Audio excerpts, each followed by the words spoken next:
morning, everyone. My name is Jeff Sharp, and I'm the director of the Ohio State School of Environment and Natural Resources. Glad to see that you are joining us today. On behalf of our partners in our school, I want to acknowledge that Central Ohio is the traditional homeland of the Shawnee Nation, Miami, Wyandot, and other indigenous nations who have strong ties to these lands. Today, individuals from a broad range of indigenous backgrounds call Columbus and Central Ohio home. As a land-grant institution, we pay our respect to our ancestors, elders, and relations past, present, and emerging. While the Environmental Professionals Network is a service of our school, it seeks to continually partner with entities from across our university, state, and region to connect our community of natural resource advocates and experts together for learning, inspiration, and professional networking. I'm very excited that EPN is co-hosting today's program on water access and affordability with the Water Management Association of Ohio, Ohio State's Terra Aqua Student Organization, and the School of Earth Sciences and Global Water Institute. I think this is the 5th time that we have co-hosted this event with WAMO, and I'm very glad that the partnership has continued. The background of how this program came to fruition, I believe, started with an idea seeded by former EPN coordinator David Hanselman and some of his retired colleagues, suggesting to Joe to host an EPN breakfast on water affordability in Ohio during the early days of the pandemic. At the same time, this theme happens to also be in alignment with the United Nations World Water Day 2021, set for March 22nd.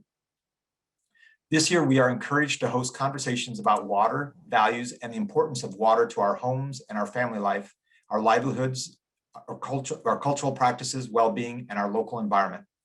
In line with this theme, we are gathered today to host events, conversations, and to record these thoughts on water and its affordability in communities, which we are doing today.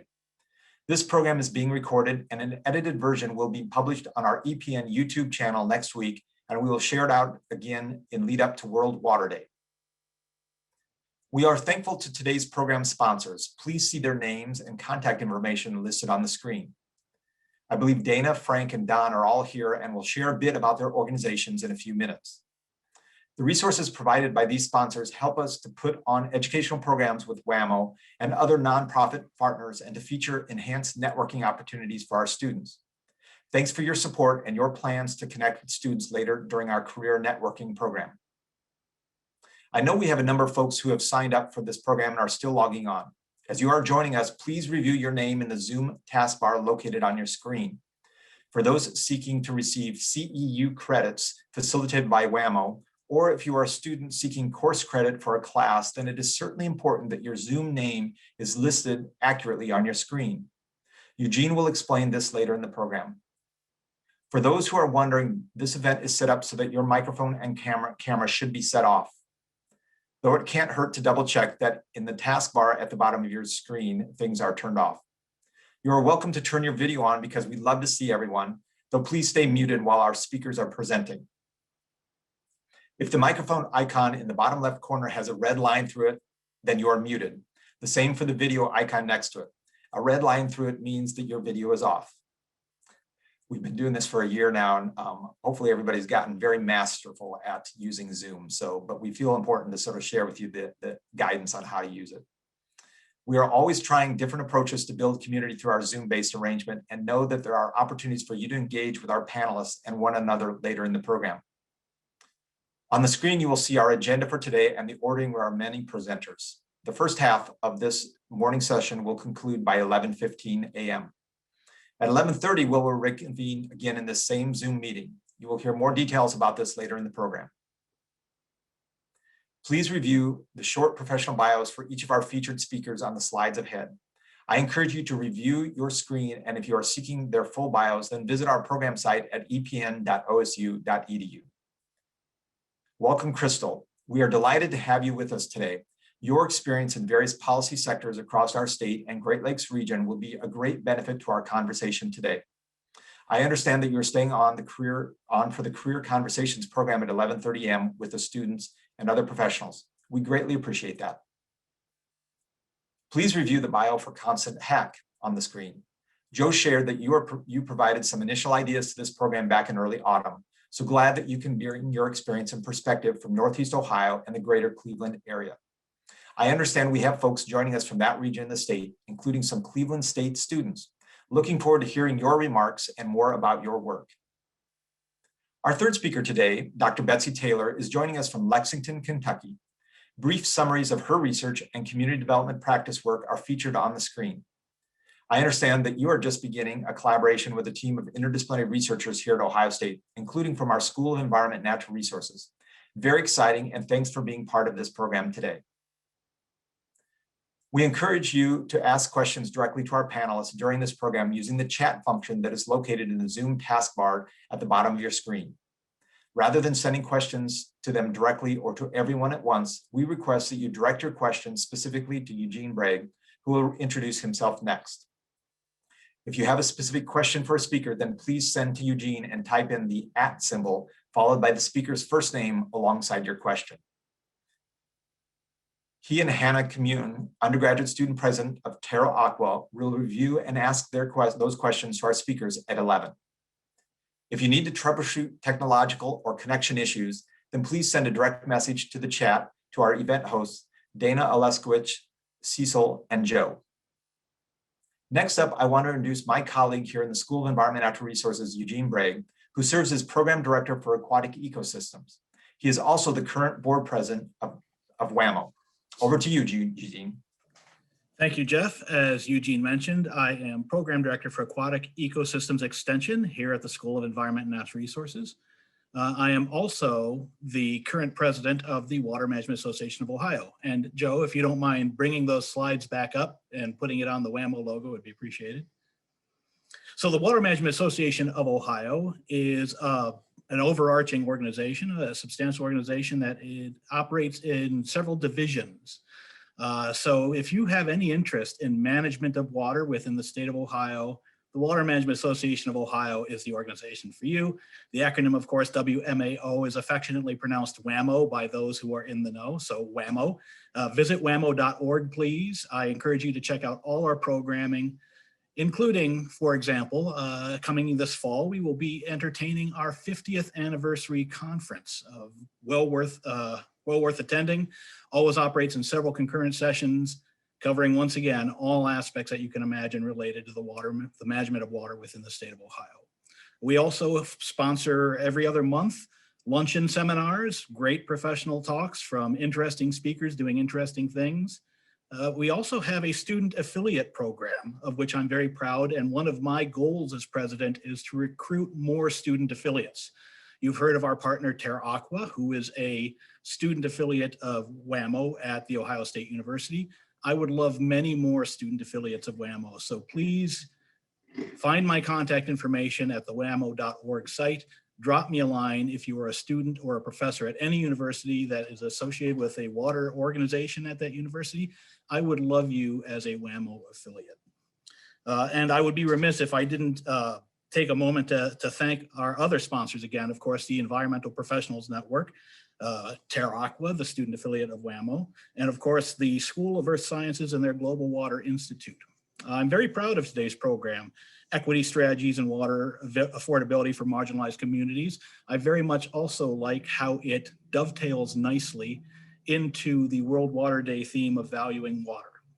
As an extension educator, service to my community, service to sustainable resources is central to the core of my personal identity. And I think that this program very much serves that service that I feel to you. So welcome, I'm glad you're all here. Jeff had mentioned that if you are seeking any kind of credit for today's attendance, be it CEU, PDH, or as a student in a classroom who's expected to be here, be certain to rename yourself.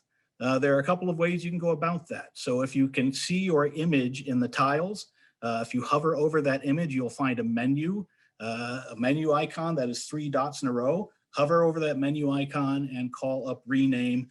Name yourself by your proper name so you can get credit for your attendance here, please. Or you can open the participants menu by calling up the little button menu at the bottom of the Zoom screen. Click on participants, find your name in that list. If you hover over your name, you'll see a little blue button that says more. Click on that and you can rename yourself. Once again, please make sure that you are using the proper name that you would like to receive credits for as today's program progresses. Today's program, as you've heard, will run until 11:15. We'll have a short break, and then following that break at 11:30, we will have a student and professional networking session.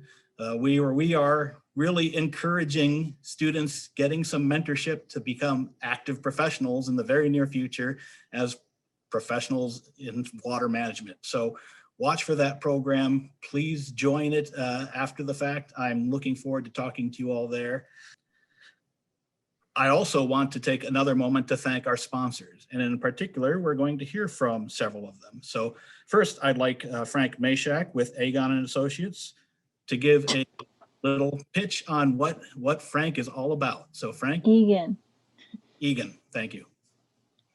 Good morning, everyone. I'm Frank Majchszak, and on behalf of Eagon Associates, I'd like to welcome you to the spring conference. Our company was founded in 1975 by Herb Eagon. The primary business focus was on groundwater supplies, primarily for small communities. Over the years, the company has grown considerably and now employs about 30 people in various aspects of groundwater consulting.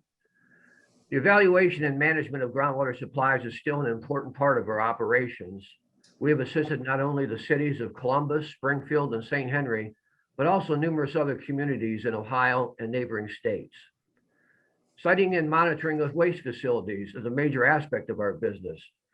We perform complex hydrogeologic investigations for site suitability, install and sample groundwater monitoring wells, evaluate water quality data, and assemble the results into statistical and other reports for review by regulatory agencies.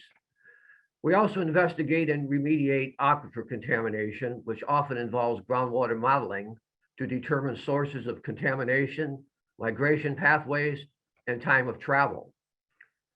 Eagon has also been involved in many dewatering projects related to mining or construction. This includes sand and gravel operations, rock quarries, sewer and other utility installations, and large construction projects such as the Crew Stadium, for example. We also perform residential well monitoring and mitigation of impacts. Residential wells can be impacted by the lowering of water levels as a result of pumping from nearby municipal well fields, quarrying operations, or tunneling activities. We not only investigate complaints, but also recommend and manage appropriate remedies. These are a few of our capabilities. Please visit Eagon Associates website to find out more about our company. Thank you for your attention. Thank you so much, Frank, and thank you both for your sponsorship and for your attendance today. I appreciate it. You're welcome. Next, I'd like to introduce Don Pickett of Pickett Enterprises. Good morning, everyone. Pickett Enterprises is a progressive company with specializing in the mitigation of blue-green algae in surface water. We have a non-toxic and biodegradable system that we use, and also work with wastewater treatment plants in the reduction of solids, which includes the phosphorus. And getting back to the phosphorus, with our green technology solution, it mitigates the algae in the presence of the phosphorus, nitrogen, and other nutrients. For additional information, just go to our website and contact me personally. Thank you very much. Thank you, Don, both for your sponsorship and for your attendance today. I really appreciate it. Finally, I'd like to introduce Dana Hinaman of Contech Engineered Solutions. Dana? Hey, thank you. Good morning, everyone. Thanks for attending. So my name again is Dana Hinaman. I'm the local stormwater consultant for Contech Engineered Solutions. I cover the state of Ohio as well as Kentucky. So my team and I assist engineers and contractors with the design and specification for post-construction BMPs for stormwater management. So Contech as a whole offers a wide range of subsurface infiltration, detention, and water quality treatment devices. So our team, our dedicated team, our quick response time typically results in an efficient design process, more land space savings, faster permitting, and straightforward installation. So whether it's a pre-construction meeting, maintenance support, we're here through every step of the design. So each site is unique and brings its own set of challenges. So we aim to bring you the best support and solutions for your projects. So thank you. Awesome. Again, thank you so much, Dana, for both being here and your sponsorship. So let's move on to our program, shall we? Before we get into the program, I want to remind you that if you'd like to ask a question of any of our panelists, please direct it to me within the chat box and add the little @ symbol, the person for whom your question is intended. I will be moderating the session to follow, and I'm very eager for your interaction with our panelists because our panelists are an exciting group of accomplished professionals who do viable things in service to communities. I'm very excited for all of their presences here, and I want to start by introducing Crystal M.C. Davis, who is the Vice President of Policy and Strategic Engagement for the Alliance for the Great Lakes. So, Crystal, if you're ready, I'm eager to hear what you have to say to us. Good morning. Again, Crystal M.C. Davis with the Alliance for the Great Lakes. I always add the MC because there happens to be 2 Black women named Crystal Davis that work in water issues in Cleveland, and the other is at the sewer district at the, so I'm happy about it. We love to work together and we share emails lots of times, but I am Crystal M.C. Davis. And so it's a pleasure to be with you again. I'm serving as Vice President of Policy and Strategic Engagement with the Alliance for the Great Lakes. A little bit about our organization. So we are a 50-year-old regional environmental organization that is working on a myriad of water issues. I like to think about our issues in 3 big buckets. Mostly policy work, but the 3 buckets are aquatic invasive species, a lot of work on things like Asian carp and keeping them out of the Great Lakes. And then there's agriculture and water. We are working on harmful algal blooms and that kind of work, nutrient pollution. And then there's the big bucket of drinking water issues, which encompasses water infrastructure, water affordability, and lead service line replacement. So a lot of policy work across the region.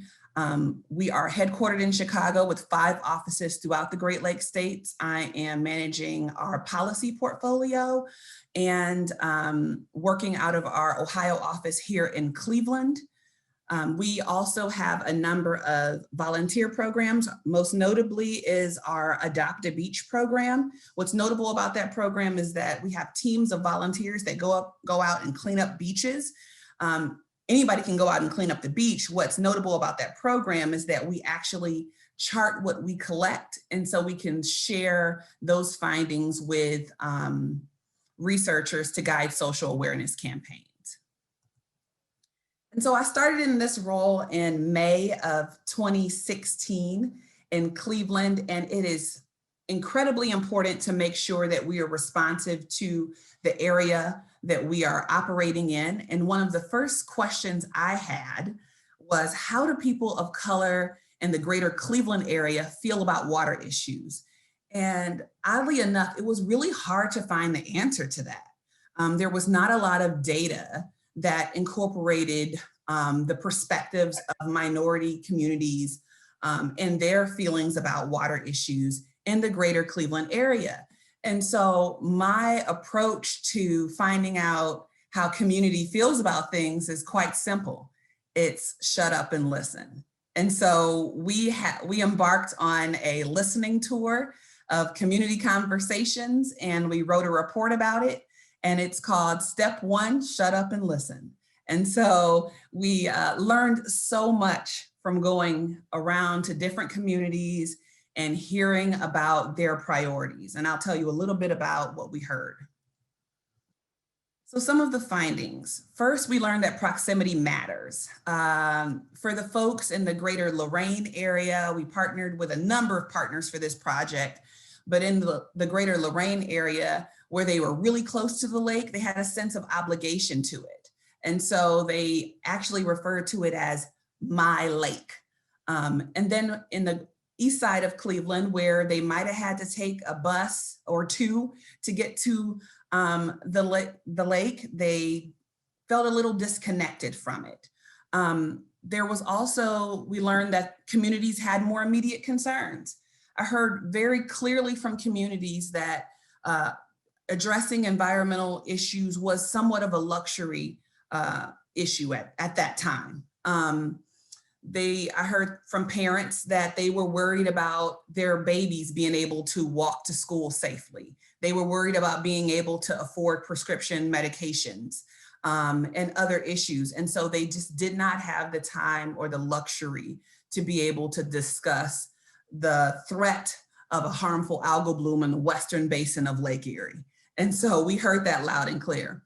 But we also heard the urgency of water affordability.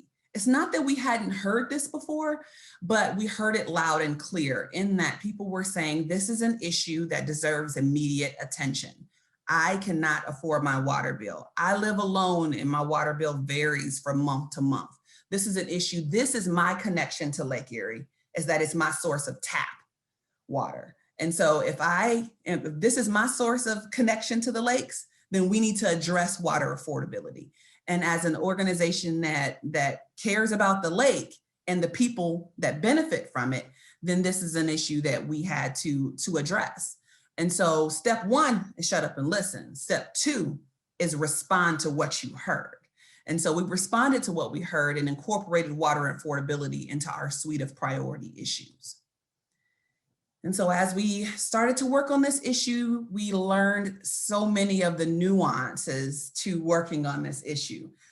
We learned from our partners in Michigan that when talking about water affordability, please do not conflate water affordability from water assistance. Are we helping people to afford high water bills, or are we trying to address high water rates? And so we learned some of the nuance to addressing this issue as we started to work on this issue across the basin. In Michigan, we are part of the Water Unity table, and they established the 10-point water affordability plan. This plan was developed by members of communities that were struggling with water issues, water that was not affordable in their communities, and felt like they needed to come up with some guiding principles for how we plan to address this issue. And so one of the things that they say is that when we plan to use this doctrine, any reproduction of this plan must be done only in its entirety, and that anywhere it is used, authorship should be credited to the community struggling with unaffordable water. So I'm paying homage in that respect. And we're going to send out this entire plan afterwards, but it's 10 basic principles, a couple of them just so that you can get a gist for what they are. Any water affordability plan must be situated within a broader commitment to ensuring access to clean, safe, affordable water for all. Any water affordability plan must be centered within a framework of preserving and maintaining public health. As we deal with this pandemic, we see the intrinsic connection between water issues and public health more now than ever before. And then any water affordability plan must find appropriate ways to deal with past consumer debt. And so that's a huge part of the conversation. And so this group is saying you cannot just talk about affordability without talking about past consumer debt and so many other things. And so that is part of the principles that guides our work in this area. And so there's a lot of research and advocacy that came as a result of us prioritizing this subject area. And then in Ohio specifically, lots of recent efforts that I want to make you aware of. And we'll send out a list of some of these actual reports after this presentation. So one, we partnered with the Ohio Environmental Council in 2019 and Dr. Manny Teodoro, previously of Texas A&M University, to write an independent study, Water and Sewer Service Affordability in Ohio, an assessment of opportunities for state policy. That was a report to basically study water affordability in Ohio and scope the issue. We learned so much in that process. We learned that paying a basic water and sewer bill in Ohio costs the equivalent of 8 to 10 hours of minimum wage labor. So that is over a day's labor at minimum wage just to pay basic water and sewer service, pay for basic water and sewer services. I think most notably from that report, we learned that water affordability is not solely an urban or rural issue or solely a racial issue. It is an issue of income inequality. Now, the root causes of income inequality in urban and rural issues are different. And so we know that the root causes of income inequality in urban communities are rooted in redlining and job discrimination and housing discrimination, which is a racial issue. But at the core of this is income inequality. And so that is something that we're using as fodder for our lobbying at the State House, because we are trying to get legislators on both sides of the aisle to understand that water affordability is an issue for legislators in districts across Ohio, regardless of whether you're representing an urban issue, an urban district or rural district. This is a point of synergy. This is a point of, water should be a unifier and it should not be politicized. And so that report kind of demonstrates that. We've been working on water shutoffs during the pandemic. I know this is an item of contention with a lot of utilities because I understand their obligation to run as a business. But we're also seeing families struggling to pay their water bills, and we don't want to see their water shut off during a pandemic. We know that the CDC, the first thing they said when the pandemic hit was wash your hands. And then the second thing was the mask mandates and the flood of cloth masks, which had to be washed. And so you cannot do that without water. We had whole families sequestered to their homes, and it was imperative that you had water. And so a lot of those water shutoff moratoriums have expired, and families are still struggling to figure out how do they make it through this pandemic. And so that is something that we are working on across the region. We are working also with Ohio Environmental Council and others on Ohio water rate setting case studies project. So what are some of the best practices for setting water rates across Ohio? And so we're working with Dr. Manny Teodoro again to mentor us through a process of doing some case studies on that will hopefully guide water rate setting processes. And then finally, we're working with a number of partners in Northeast Ohio on local candidate and resident candidate education and resident engagement around the mayoral and local elections process in a 501c3 compliant way. Let me add that caveat, 501c3 compliant way. And so it's more about making sure that we are elevating what are some of the environmental issues that should be a priority in terms of conversations around local elections coming up in the greater Cleveland area. And then the module that we're working on now is really working closely with community to provide an advocacy 101 toolkit for community so that they are provided tools on how to elevate community voice around environmental issues. And so those are most of our efforts on these issues, especially around water affordability. Thank you so much. And this is my contact information. Thank you so much, Crystal, for an excellent talk. I'm eager to hear you address some of the questions that are arising as we move beyond our panel discussions.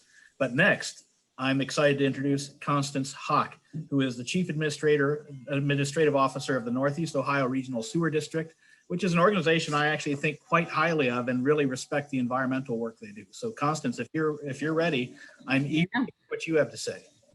Thank you very much. So good morning.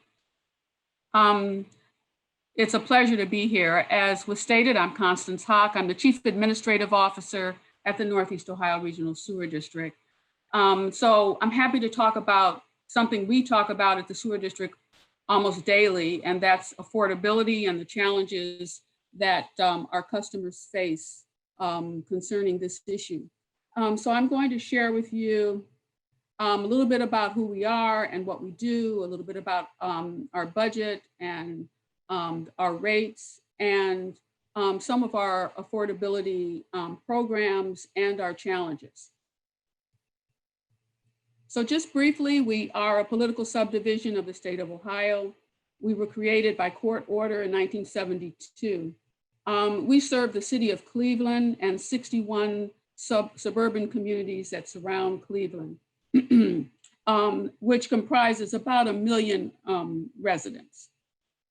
We offer as services wastewater conveyance and treatment. We have 3 plants that we operate, which treat on an annual basis about 90 billion gallons of sewage. We also operate a certified lab. In 2011, we entered into a consent decree with the Department of Justice, the federal EPA and the state EPA to mitigate combined sewer overflows in our community. This is a program that we call Project Clean Lake, and it is a $3 billion 25-year program, and we are 10 years into the program and have spent about $1 billion so far. Both the wastewater services that we provide and Project Clean Lake are paid for by our ratepayers through their sewer fees. We also operate a regional stormwater management program. That program generates about $41 million a year, and it's designed to mitigate flooding and erosion. The fee for that service is through impervious surface. So we charge a fee based on the hard surfaces that our customers have on their properties. This is Carrie Buxton. She's a supervisor of construction in the University Circle area, one of our Project Clean Lake construction project, and she's an engineer. And I know that there are a lot of students on the call. So just to let you know, of our 750 employees, we employ people in a variety of career areas. Engineers like Carrie, operations, IT, finance, communications, lawyers. So if you're interested in getting involved in our organization and in the very exciting organization that is water, look us up at nersd.org/careers. Yeah, our budget for 2020, we spent $113 million on our, in our operations and $169 million in our capital improvement programs. Our customers pay that cost.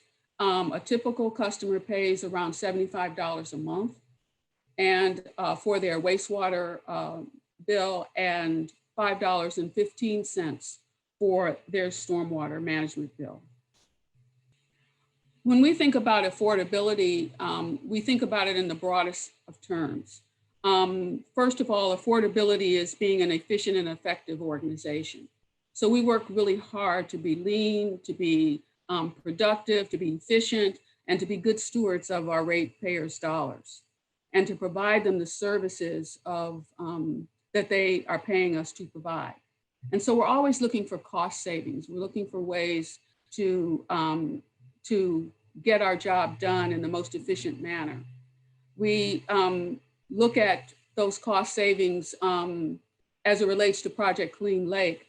We're very excited about the fact in this first 10 years, we've been able to save $91 million out of that $3 billion price tag. That's money that does not have to be passed along to our customers. We did it through value engineering, working with construction firms, good bids on our construction projects, looking at the design, making sure we're not building something unnecessarily, making adaptations along the way. So we're always looking for ways to save money, but we also make solid investments in innovation in our programs. We have a renewable energy facility at our Southerly facility that provides 25% of the energy for Southerly. We are looking at ways to use the spoils of our system in productive ways. We have a contract to have our ash delivered to a company that provides paving and other kinds of things, whereas it would have ordinarily gone into a landfill. So we're always looking to ways to make investments, not only in our employees, in our assets and infrastructure, but also in the environment. And we also are very concerned about our customers and the income disparity which we have in our community. We know that there are a number of customers who cannot afford their sewer bill at the rate that we charge. And so we have a number of assistance programs that we've designed to assist them. These programs have been in place for a number of years. First, there's the Homestead program. There are 5 of these programs. This is a 40% reduction for people who are disabled, seniors, and it has an income requirement. We have another affordability program also allowing for 40% reduction, which is based solely on income, not on age or ability. We have a crisis assistance program that is operated for folks that may have a crisis, like, you know, being in a pandemic and losing your job and not being able to afford your bills. But even before the COVID-19 crisis, we use this particular benefit for people who might be going through a divorce or might have an unexpected medical issue. And so it's a one-time up to $300 relief on their bill. If a person is getting a bill, say their bill is $25 a month, and all of a sudden it's $100 a month, it's usually because they have a leak somewhere. It could be a toilet running, it could be a pipe in the house, or it could be a pipe outside in the yard. So for many of our customers are unable to make those repairs. And so we have a plumbing assistance program for those who qualify to help them make repairs, such as new water tanks or pipes that need repair. And we have a summer sprinkling program that reduces the summer rate and bases it on the winter usage. So those are just 5 of the programs that we offer for our customers. So we have many challenges. These are just a few. First of all, the cost of infrastructure. Infrastructure is extremely expensive. It takes a great deal to maintain our assets and provide the services that we provide. Many of our sewers, though, having gone in some of the sewers, are really beautiful. They were constructed 100 years ago by hand. They're brick sewers. But unfortunately, like anything else that's 100 years old, it requires a good deal of maintenance and attention. And so maintaining our assets is extremely expensive, and that's a challenge and an ongoing one. The sewer district and other organizations like ours have not received federal assistance by way of grants. We do have loans, but not grants, since the late 80s. So not having that federal assistance means that 100% of our costs are passed along to our customers. And that is a challenge for us. And then there is the income disparity that we talked about. Rooted in poverty, rooted in systemic racism, we know that we have those issues in our community in a big way, and they are a constant concern for us and a challenge. We are in an ongoing way seeking federal investment in infrastructure. It's said that President Biden will be looking at an infrastructure bill next. We'll see. We're hopeful that water and sewer and not just roads and transportation will be considered in that bill.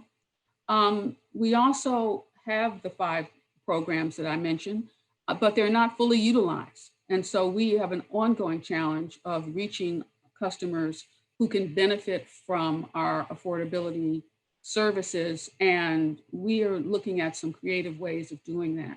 And of course, we're always looking to save money operationally. So that's our presentation. Here's our contact information.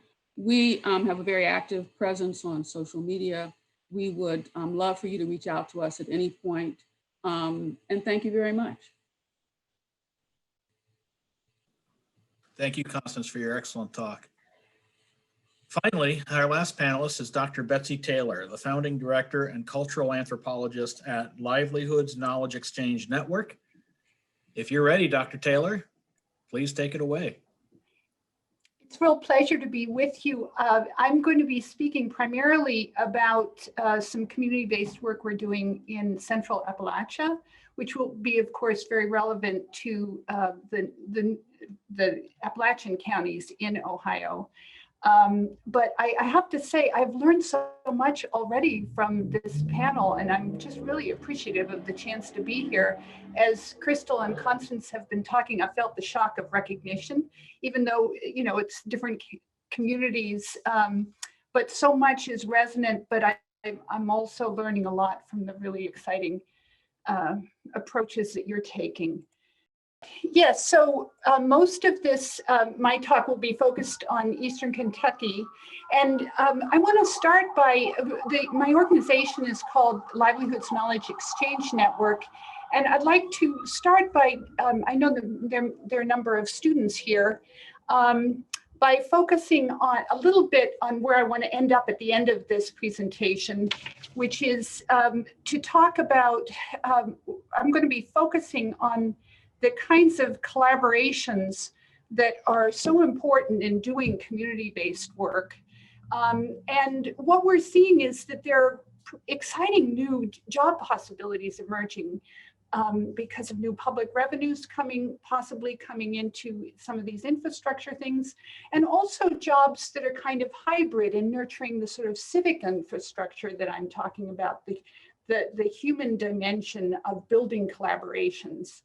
And then finally, just because of the growing crises that we're facing both in urban and rural areas as infrastructure, sort of concatenating problems in infrastructure.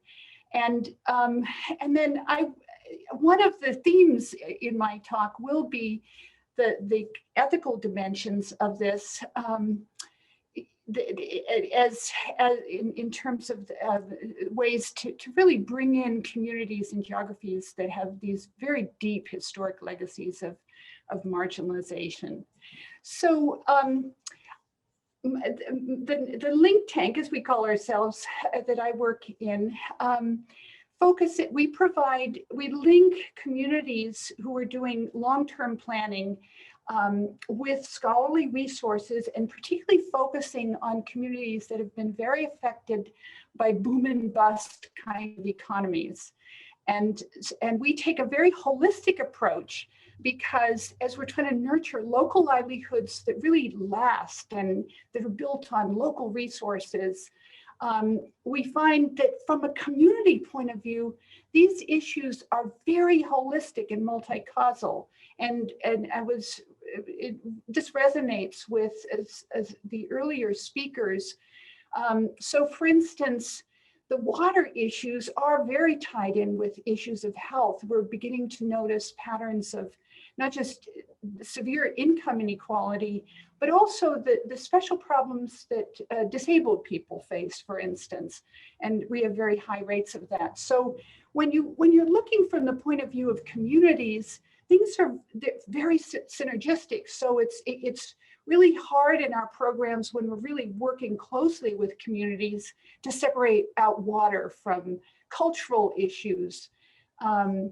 And so we try to integrate in that way. But the other component of that is we find that it becomes very important to have rich and complex collaborations in order to bring in the technical specialists. And so we focus on sort of being the linker, the bridger with cross-sectoral partnerships across the sectors of government and civil society. So in the water project, we started really focusing on tap water problems because of severe problems in some of the counties in eastern Kentucky where the landscapes has been heavily damaged by a century of industrial extraction. And so very complicated public tap water systems have been built over mountains that are precipitous and challenging. But we're increasingly responding to the needs of communities in terms of sewage infrastructure. But at the heart of this, and this is really the focus of my presentation, is what you could call civic infrastructure. The human dimension of this, how you bring people together in ways to really support communities moving ahead and making long-term plans. And so I was struck that some of the lessons that were mentioned in the earlier presentations resonate very much with ours. And so as I go through, I'm going to talk specifically about some of our projects in concrete ways, but in order to pull out sort of the lessons and that we're learning, the principles for how you build civic infrastructure. And this is very similar to what was said earlier. There's always a backstory. We find that when you're working with communities, the first thing is to listen, to find out what folks are already doing. And just as an example, one of our key partners is in Martin County, Kentucky, where there was a massive environmental disaster about 20 years ago when a coal slurry pond collapsed. And as so often happens in communities, people are forced to mobilize when there's a crisis. And that can leave behind really important civic infrastructure. People are unified and they build capacity, but it also left people with a terrible deep distrust of their own water. But a capacity to speak very eloquently. And I wanted to highlight, in terms of working with communities, it's also important to understand those communities' histories of civic movements, social movements. And in Appalachia, since really the 1930s, there's been a very vibrant web of environmental justice work. And so that's an important factor. And a key part of our ongoing work is just listening to how the communities define the problem and using various methods. And in these communities, the connection between water quality, is the water safe to drink, is very tied in with concerns about management and the challenges of that. And then also, of course, the affordability. So lesson number 2 in terms of building cross-sectoral collaborations is to build organically. And sometimes this takes a very long time. But once you begin to build this trust and these webs of past collaboration, you really find that things multiply, that you can leverage some very powerful and effective assets for moving together. So often in our experience, things start with disasters leading to grassroots mobilization and organization. And then I wanted to highlight the importance of regional social movements. And then now I'm going to specifically be talking about some more formalized cross-sectoral collaborations that we're building, and especially ones to bring sort of kind of a platform for local to local communication. So lesson number 3 in our work is really making sure that the community is at the table from the very beginning in terms of co-designing the action research projects. And a good example of that is in the work in Martin County, where the Martin County Concerned Citizens, this group that's been very active for 20 years, was working with the Appalachian Citizens Law Center, and they together brought in some water scientists, Dr. Jason Unruh, and others at the University of Kentucky. So we've been collaborating with them and sort of nurturing the community engagement part of a citizen science project that started with the core questions that the community was asking. It was having to do with whether there were any residues from the coal slurry and the quality of their water. So with this project over the last, from 2018 to 2019, they visited over 30 homes and did a great deal of tap water testing and found dramatic evidence for people's lack of trust in the water. So in this county, which is very high poverty rates, 88% of the people are not drinking their tap water. And people, virtually everybody felt they had serious problems with their water. The main issues of any kind of contamination are from disinfectant byproducts. And so that is becoming an ongoing effort among the various collaborators to keep researching that. And I can give you more details of that. So, yeah, so a key lesson from this is really trying to have democratic inclusion of all collaborators around the full circle of action research. And so we use this image a lot of the full cycle, because sometimes in citizen science projects or community engaged projects, the community is actually only brought in for a particular point of the cycle. But we really try to work on building inclusion all the way through. And the beauty of this is that you have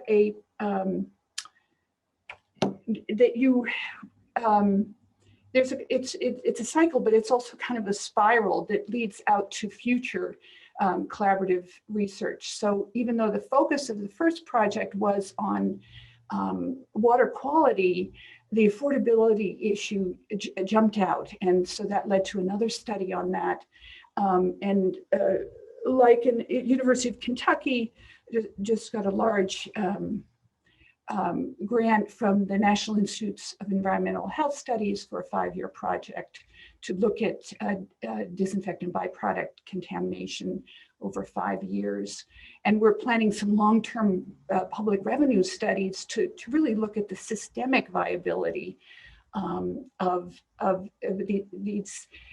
water infrastructure in these counties, where in many ways there's a kind of escalation of problems, and especially affordability problems. I will be sending out a link for this drinking water affordability report, which found, this was just focused on Martin County, but we will be extending it in this very poor county where approximately 70%, there's a 70% leakage rate of the water. Basically, the water now is not affordable, but it is getting worse. The other challenge is that in a situation where people are not drinking their tap water because they don't trust it, nobody has calculated the burden on a poor household of buying bottled water. If you use the EPA definition of a water burden, which is that it should be less than 2.5% of household income, you can see a stark pattern of the extreme water burdens are in the eastern part, in the west, and primarily in the coal mining areas, former coal mining areas. Finally, as I wrap up, I'd just like to highlight as an important lesson for us, the importance of participatory action research methods. And I'd love to be in touch with folks who might be interested in this. My organization is developing a kind of curriculum of PAR methods. these are techniques that are used, have been developed mostly internationally for convening public forums or one-on-ones in communities to rapidly get knowledge, accumulate knowledge from them. And the beauty of these methods are, first of all, a lot of these methods are very game-like, so they're fun. And they can be a way to really quickly listen to key features that the community is concerned about. But it also can, it's also scalable and comparable. So there are ways to use these methods to produce, qualitative data that can be used as part of a mixed methods project. And I'm just now listing some of the key methods that we use. You see a photo of one of our forums looking at land ownership, and one breakout group has just put together a timeline of the coal industry. And out of these kinds of methods, you can begin to gather, you can begin to kind of gather the main themes and really understand, quickly gather information about the community perspective on things. So as I wrap up, I just want to say, highlight again the livelihood dimension of these, of this. As in this process of developing methods and practices for cross-sectoral collaboration, there are various kinds of jobs that are possible in this area that are sort of hybrids. So for instance, in our project on forest farming in agroforestry in Central Appalachia, the leader of that is somebody who was a graduate of the folklore program at Ohio State University. And he brings wonderful skills both in soil science and in forestry, but because he also had a degree in folklore, he already comes in with a lot of skills in how to listen, how to do that kind of qualitative research. So I think it's an exciting time in terms of some of the hybrid livelihoods that are possible in building both the civic infrastructure and the other kinds of infrastructure in water systems. And it's very urgent because the concatenating problems we see are things are getting worse quickly, and there are not adequate solutions on the table yet for dealing with the problems of affordability that we're seeing in the coal impacted counties of Central. Thank you so much, Dr. Taylor. And now we're going to enter essentially a moderated panel discussion by chat Zoom feature with our panelists. We have a tremendous volume of questions. There's certainly no way we'll get to them all. I will do my best to get to as many as we can. I will ask them specifically of our panelists if it was specified to whom the question would like to be asked. But frankly, if any of you have any insight to a particular question, I encourage you all to chip in, panelists. Please do. Now, because the questions have been arriving chronologically, there's going to be a little bit of a heavy end for our first speakers. In order to try to mitigate that a bit, I'm going to start by reading the last question first, because it's going to be very difficult for me to scroll through them all chronologically otherwise, right? So to mitigate that, I'll ask the last question first, which is, as you might expect, targeted at Betsy. Well, first off, there is one more question that has appeared. Panelists, do you mind sharing your email addresses if you're willing to take questions if we don't have time to get them to them all? Can you all share your email addresses to the chat? If you're not willing to do so, I will be happy to continue moderating, and you're all welcome to write to me. But any of our three panelists who are willing to share your email addresses, please do so. That way, if I don't get to questions that are asked in the chat, you can address them directly by email if you're willing to do so. So that out of the way, the last question that wasn't specifically about contact information was, as you might expect, targeted to Betsy. And Denise asks, how has recent COVID changes in behaviors, masks, distancing, et cetera, affected participatory events? It's been catastrophic because many of the folks that we're trying to reach most urgently are on the other side of the digital divide. We kept imagining we were planning a listening tour of Eastern Kentucky, and we kept imagining that we could get out there and really do it. And we've, what we have done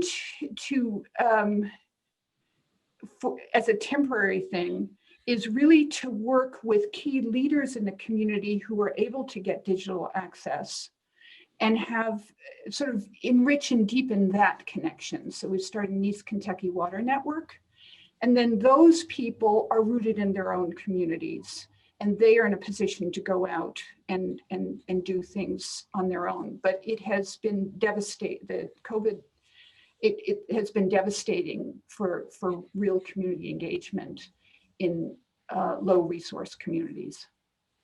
I think for all of us, right? I'm very active in some humanities areas as well. And frankly, our programming in those areas has been completely shut down by COVID. Frustrating, but human health is important to me.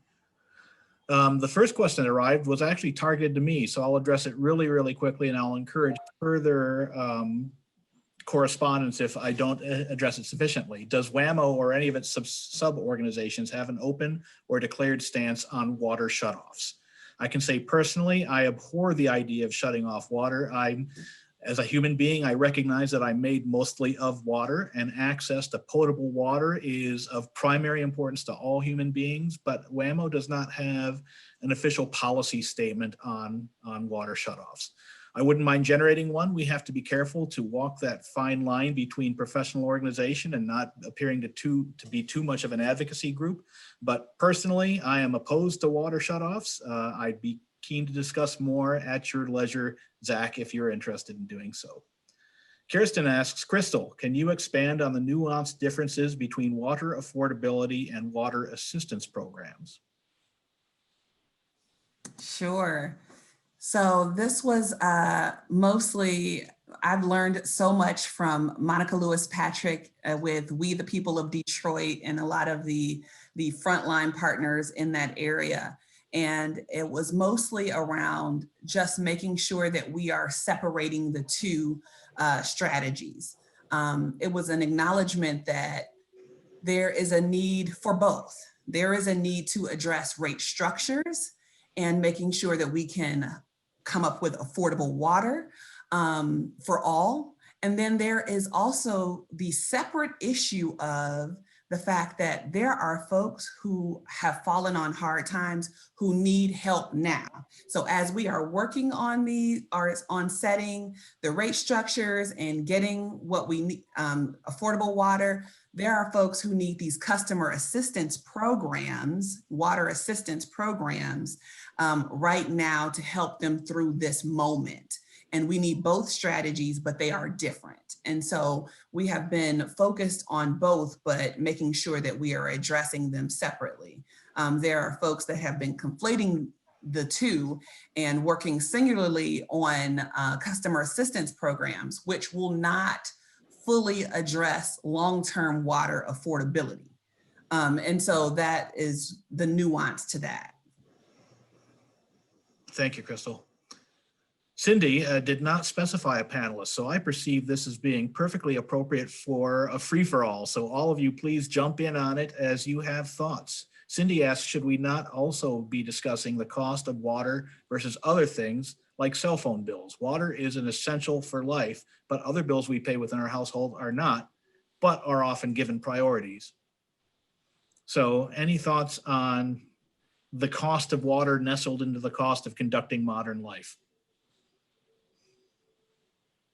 Well, I'd like to address that a little bit. That's often brought up that, water is essential and a cell phone isn't. But I would submit that more and more, a cell phone is essential. The way that cell phones are being used for all kinds of things. So I'm not so sure that that's true. People who are in poverty are making choices every day, choices about food, choices about bills.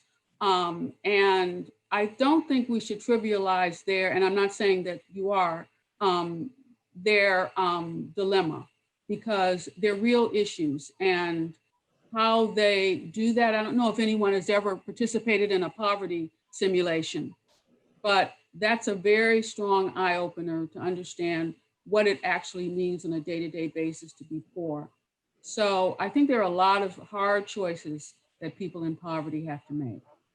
That's just my general response. Oh, I think that's an excellent opinion, right? I I'll mean, agree with that. I'll agree with that and say that with our water affordability report, front and center, we asked the question, what economic trade-offs does a low-income family have to make to afford clean, safe drinking water? That's what the question is about. What economic trade-offs do you have to make? A cell phone may not be the example. Do I have cable? Okay, I can forego cable, but do we have to forego our prescriptions that we need? That is the economic trade-offs that low-income families are really grappling with on a daily basis. And so I think that's something that's very real. I've had some of these one-on-one conversations with folks. And I think the part that people don't talk about very often is that they're suffering in silence. It's very humbling for you to come out and say, hey, yes, I'd like to talk about it. I can't afford my water. Nobody wants to say that. And so they're at home, they're humble, they're struggling. I remember getting inbox messages from folks and emails from folks saying, wait, I heard there was a moratorium on water shutoffs. How do I get my water turned back on? People that I work with on a daily basis, and I did not know that they were without water. And so they're amongst us right now.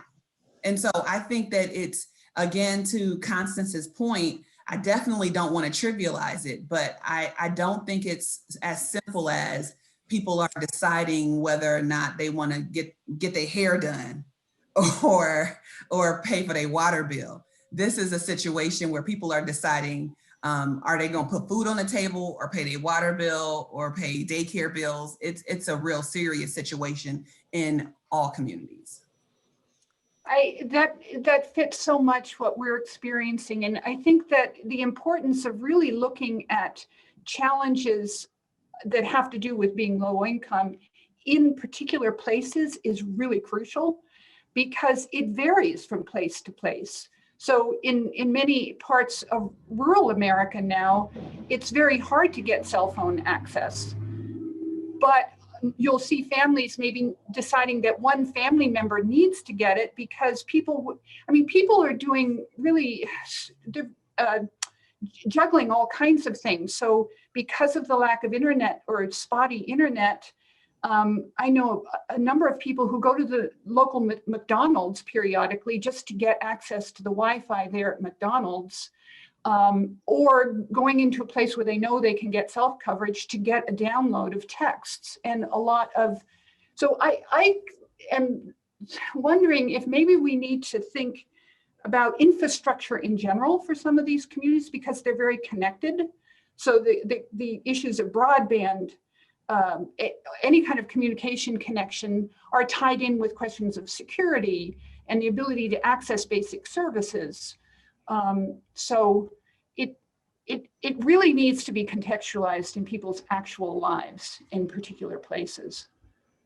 And especially if there is some effort to build out infrastructure, to put more funds into building the infrastructure that underserved communities need. excellent points, all. Thank you. And that's why I was very deliberate in trying to set this in the nest of the cost of water in the context of the cost of conducting modern life, because connectivity to community, if you don't have that, how do you get the ambulance to your door when your grandmother has a heart attack, right? It's all very important. And it's not that they're all necessary in conducting modern life. Thank you for all. And then Crystal, how is the Alliance for the Great Lakes integrating Governor DeWine's H2 Ohio plan into your work? Or how will this plan support your work? Yes, we are very connected to the H2 Ohio plan. We applaud the investment in Lake Erie. This is, long overdue, and definitely, I talk about it all the time, the fact that Governor DeWine has been a champion for Lake Erie from day zero. From the campaign trail to the office, he has talked about Lake Erie and has walked the walk. And so I appreciate H2 Ohio. With this recent budget that has come out and now is in the legislative process, I'm excited to see the increased investment in EPA for lead service line replacement and some programs that will help drinking water issues across the state. So we are supportive of the governor's budget as introduced and are staying in tune to it and weighing in as it goes through the legislative process, and hoping to make sure that communities that we interact with are educated about the program and are weighing in as it makes its way through the legislative process. Thank you, Crystal. Personally, I want this conversation to go into the night, right? When I'm sipping a fine ale with all of you answering my questions, because this is very engaging, but we are plumb out of time. So friends, your questions are important. I've read them. I want to know the answers, but we don't have time to get to them live. So please email as you have questions. Thank you to all our panelists. Thank you to all of our partners. Thank you to all of our sponsors. I think it's been a very effective program. I've really enjoyed it, and I really thank you all for being here. Jeff, I'm ready for your closing remarks. Thank you all. Great. Well, this has been a wonderful program. Thank you, Crystal, Constance, and Betsy for your contributions and presentations today. And thanks to Eugene and Hannah for facilitating the Q&A.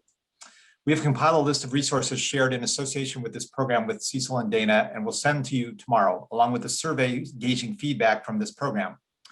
These are challenging topics. Water as a basic right and access and affordability issues for communities are topics that require a depth and thought of. We need to have a deep and thoughtful conversation about these complex dynamics that impact water management. While we are having an introductory program today, we hope that this can spark future conversations about the role we have to play in academic and other sectors to design approaches to make sure water is affordable to all Ohioans. As is our tradition with EPN, we want to recognize Crystal, Constance, and Betsy with a certificate of appreciation, and thanks for your participation today. Thank you for joining and sharing with us. You, along with many other environmental professionals who participated today, are helping us learn for life and to positively shape our world. Please note on the screen that EPN will return on April 21st. This will be an evening event. As many of you know that have been part of our programs in the past, around Earth Day, we always have a signature EPN evening event. And this will be our event on April 21st. It will be hosted in collaboration with Ohio State's TEDx chapter and Monarch Joint Ventures. Less than 2 months ago, the U.S. Fish and Wildlife Service concluded the listing of monarch butterfly under the Endangered Species Act is warranted but precluded. While there are many factors affecting that decision, one thing is clear: an all-hands-on-deck approach is needed for the survival of the monarch butterfly, and building and promoting pollinator habitat is one of those needs. Through this interactive virtual program, you will hear compelling TED Talks from Ohioans leading the efforts to promote conservation actions to protect pollinator habitat and how they are applying national monitoring efforts on a local scale. To build upon these local perspectives, you will hear from two national figures in the monarch revitalization movement. Jane Breckenridge will join us virtually from the Uchee Butterfly Farm located in Oklahoma to share about the cultural significance of monarchs to the Muskogee Creek Nation and actions her tribe and community are taking in promoting habitat through ecosystem restoration along the monarch's migratory route in the Great Plains. And Dr. Doug Talami, author of Homegrown National Park and many other national award-winning do-it-yourself ecology books, will join us to share immediate and achievable ways to build monarch habitat in our home and neighboring environments. Please visit epn.osu.edu to register for this program today. If you have further questions about either of these programs, then please reach out to Joe and Cecil. Also, for those of you that are looking to the future, we are hopeful that we will return to physical meetings of the EPN this fall. And we also hope to continue sort of like connecting folks through these electronic medium as well. But if you have a topic or an interest in following up on any of the topics today and think that you have an idea that would be a great EPN future event, please reach out to Joe or Cecil and share with them your ideas. We are already looking to schedule spring of 2022. Please see the details on your screen for our upcoming virtual network roundtable that we're hosting today with our partners here at Ohio State and WAMO. This will begin at 11:30. This roundtable event is designed for experienced water resource professionals from federal, state, and local government, private sector consulting firms, nonprofit organizations, and academic research and teaching institutions to talk directly with students in small groups about career pathways in water resource management. We had a tremendous engagement among students for this event today, and we really appreciate you environmental professionals taking time to sort of visit with the students about opportunities. And we have students from across the state who will be participating today. We appreciate the students and the water experts, and we look forward to continuing this conversation. Please send a direct message in the chat to Dana or Eugene if you have questions about this upcoming session. Thanks again to our speakers and you all for joining us. Have a great day.